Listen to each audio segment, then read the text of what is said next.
We were supposed to be celebrating our 3rd anniversary, a trip to the coast, just the two of us. I planned it all, the flights, the hotel, the quiet dinners by the sea. I wanted to remind her what we had, to bring back what we'd started to lose. But that day on the beach changed everything. It started as a normal afternoon. She wanted to join a group of tourists playing volleyball near the shore. I wasn't against it. She looked happy, carefree, glowing under the sun. Then one of the guys offered her a drink. She laughed, took it, and before I could blink, she was sitting on a towel surrounded by people we'd just met. At first, it was innocent. Then she turned to him and said, "Hey, could you help me put some sunscreen on my back?" I thought I'd misheard. But no, she was smiling, hair pulled aside, waiting. He didn't hesitate. He squeezed lotion into his hand, and she leaned forward. He spread it across her shoulders like it was the most natural thing in the world. Everyone laughed. Everyone, except me. When she turned and saw my face, she sighed. "Seriously? Don't be jealous. It's just sunscreen." Then, with a half-smile that cut deeper than any knife, she added, "If it bothers you that much, you can go home." She laughed with him again, like I didn't exist. That was the moment I shut down. I didn't yell. I didn't argue. I just stood up, walked back to the hotel, and packed my things. No scene. No goodbye. Just silence. By midnight, I was at the airport, waiting for a flight I hadn't planned to take. While she was probably laughing somewhere on that same beach, I was already halfway gone. On the plane, I turned my phone off. For the first time in a long time, there was peace, cold, heavy, but peaceful. When I landed the next morning, my phone exploded with notifications, missed calls, unread messages, voice notes. "Where are you? This isn't funny. Please answer me." And finally, "I'm sorry." I didn't reply. Because in that silence, I realized something: the woman I fell in love with wasn't the same one laughing on that beach. Somewhere between comfort and carelessness, she stopped respecting me. And walking away wasn't weakness. It was finally choosing myself. The first few days after I left, I thought the silence would kill me. Every time my phone buzzed, I wanted to pick it up. To hear her voice, to ask why. But I didn't. Instead, I watched the messages pile up, first confusion, then anger, then fear. "You just disappeared? Seriously? At least tell me what I did wrong." And finally, the one that made me stop scrolling. "I'm sorry. Please come back. I miss you." For the first time, I didn't feel guilt, I felt clarity. Because when someone truly respects you, they don't have to apologize after the fact. They know better before they ever cross the line. That week, I moved into my friend's spare room and focused on rebuilding the version of myself I'd lost, the one who used to smile easily, who didn't have to walk on eggshells to keep peace. She, on the other hand, couldn't accept it was over. She started calling my family, messaging my coworkers, even texting mutual friends to ask where I was. It became a performance, the desperate girlfriend chasing the man who overreacted. But no one knew the real story. No one saw her laugh while another man's hands were on her. 2 weeks later, she showed up at my apartment. I didn't let her in. She stood outside, eyes red, hair messy, saying everything she thought would fix it. "It was nothing, okay? You're making this so dramatic. I just wanted to have fun."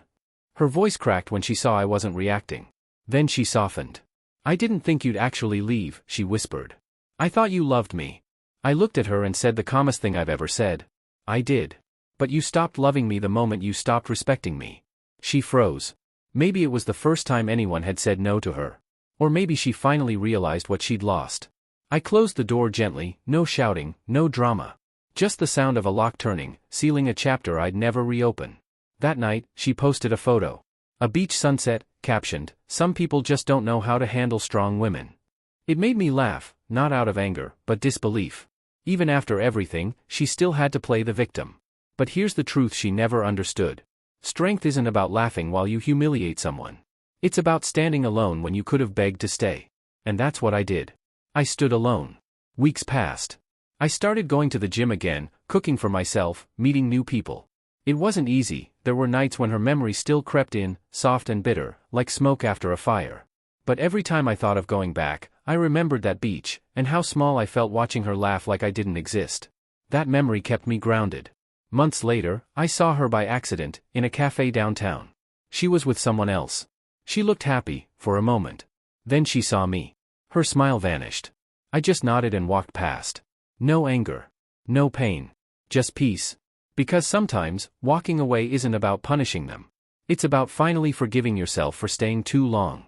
A year passed. By then, I wasn't the same man who'd stood frozen on that beach, watching another guy's hands on her skin. I had rebuilt everything she broke: my peace, my focus, my worth. I had a new apartment, a better job, and a calmness that didn't depend on anyone else. Life wasn't perfect, but it was mine. One afternoon, while grabbing coffee before a meeting, my phone buzzed, an unknown number. I almost ignored it, but something made me answer. "Hey." Her voice. I knew it instantly. For a second, everything around me went quiet: the cafe noise, the cars outside, the espresso machine hissing. It all disappeared. She said, "I just wanted to hear your voice. Can we talk?" I didn't answer right away. I could hear her breathing, nervous, waiting. Then she said, "I know I ruined everything. I get it now. You were right. About respect, about everything." Part of me wanted to hang up. Another part, the old, forgiving part, wanted to listen. "Why now?" I finally asked. Her voice cracked. "Because I can't find peace. I keep thinking about that night, about how you just left. You didn't yell. You didn't chase. You just vanished. I thought you'd come back, but you never did." I stayed quiet. She continued, "I see you in my dreams sometimes. You're walking away, and I can't reach you. It's like I'm being punished for laughing that day." There it was, regret. The thing that always comes too late. "I'm not punishing you," I said. "I just learned how to stop begging people to treat me right." Silence. Then a soft sob. "Can we meet? Please? Just once." Against my better judgment, I agreed. Maybe for closure. Maybe out of curiosity. We met at the same beach where it all began. She looked different, tired, older somehow, like life had caught up to her. I stood there, calm, watching her approach. "You look good," she said with a sad smile. "So do you," I lied. She laughed weakly. "You don't mean that." We sat on the sand, and she started talking about her life, her mistakes, the guy she dated after me. "He cheated," she said quietly. "With my best friend. I guess karma really doesn't miss." I didn't gloat. I didn't need to. Life had already done what I couldn't. She looked at me then, eyes full of tears. "Do you think we could ever start over?" For a moment, I saw flashes of the past, her laughter, her eyes, her warmth before everything went wrong. But then I remembered that afternoon. The sunscreen. The way she looked at me like I was nothing. I took a deep breath. "No," I said softly. "We can't go back. We both became different people after that day. And I like who I am now, without you." She nodded, tears streaming down, trying to smile. "I figured you'd say that. But I had to hear it." The sun was setting behind her, just like it did the day she laughed with someone else. Only this time, I was the one walking away. As I left, she called after me, voice breaking. "I hope you find someone who never makes you feel invisible." I turned just enough to meet her eyes and said, "I already did, myself." Months passed after that meeting on the beach. I didn't block her number, I didn't have to. There was nothing left for her to take. She sent a few more messages over the next weeks, polite, distant ones. But eventually, even those stopped. And that's how peace returned, quietly, like dawn breaking after a long night. I poured my energy into work, fitness, and the small routines that made life feel solid again. I learned to cook more than takeout, to spend weekends hiking, to actually live instead of waiting for someone to notice me. And somewhere in the middle of that healing, I met someone new. Her name was Claire. No games. No drama. Just calm. She didn't demand attention, she gave it. She didn't test my jealousy, she erased it. I remember the first time she reached across the table and took my hand, not for show, not for anyone to see, just because she wanted to. That simple gesture hit harder than all the apologies my ex ever gave. It was quiet loyalty, something I'd forgotten existed. One evening, after dinner with friends, someone jokingly offered to walk Claire to her car. She smiled and said, "Thanks, but he's got me." Then she looked at me, really looked, and in that glance, there was no doubt, no hidden insult, no test. Just trust. That was the moment I realized what love should have felt like all along. One day, by pure chance, I saw my ex again. She was walking out of a store, phone in hand, looking distracted. She didn't notice me at first. But when she did, she froze. Our eyes met for a second, just long enough for both of us to understand how far apart our worlds had drifted. Her smile was forced, the kind you give when you don't know what else to do. Mine was real. Because for once, there was no anger, no sadness, just gratitude. Gratitude that she showed me what I would never tolerate again. Gratitude that losing her made space for something better. She gave a small wave. I nodded back. No words. No closure talk. Just two people who once knew each other too well, and now didn't need to at all.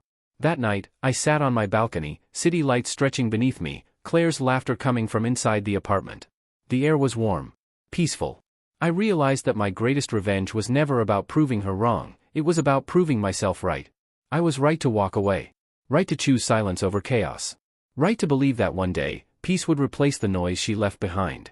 And it did. Because sometimes, the most powerful comeback isn't a confrontation, it's a quiet life lived well. No arguments. No explanations. Just calm. The kind of calm that drives the person who hurt you crazy, because they can't figure out how you healed without them.